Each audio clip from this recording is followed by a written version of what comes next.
For years, I'd been saving for my dream car, a sleek, midnight blue sports sedan with leather seats, custom rims, and every modern feature I could want. When it finally rolled off the truck and into my driveway, I was over the moon. I polished it every morning that first week, and it wasn't just a car to me, it was the physical proof that my years of hard work had paid off. But in our neighborhood, one person seemed to think everything that didn't fit her personal taste was against HOA regulations. Her name was Linda, though everyone called her HOA Karen behind her back. She was the president of the HOA, self-appointed enforcer of aesthetic standards, and, unfortunately, my next-door neighbor. The first warning came just 2 days after my car arrived. Karen walked over while I was detailing the hood and gave me a fake smile. "Nice, flashy car you've got there," she said, looking it over like it was a pile of garbage.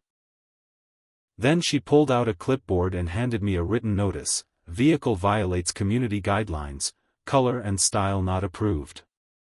I laughed at first, thinking she was joking. She wasn't. She told me I had 1 week to remove it from view or face fines.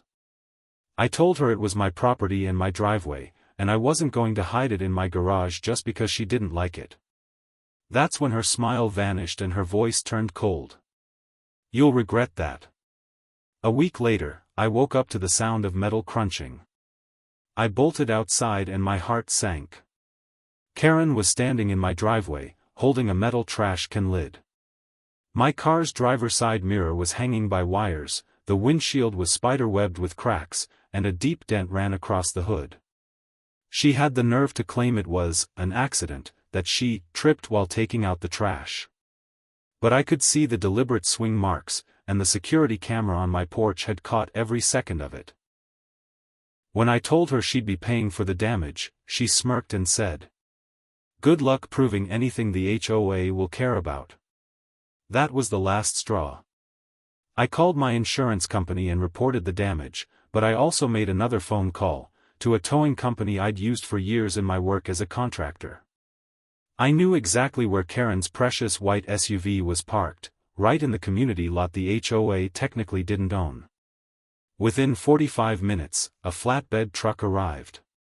I showed the driver the vehicle and explained the situation. Since it was illegally parked on land not covered by HOA jurisdiction, there was no legal issue in towing it. By the time Karen came running outside, screaming, her SUV was already chained up and halfway onto the truck.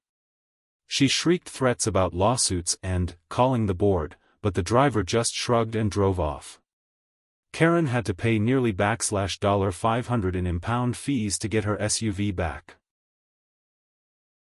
When she returned, she stomped up my driveway and tried to intimidate me, until I handed her a USB stick with the full video of her smashing my car. I told her if she ever touched my property again, I'd send it straight to the police and file a criminal damage claim. For the next month, she avoided eye contact entirely. The HOA quietly dropped all vehicle color and style enforcement after several neighbors confronted her about the incident.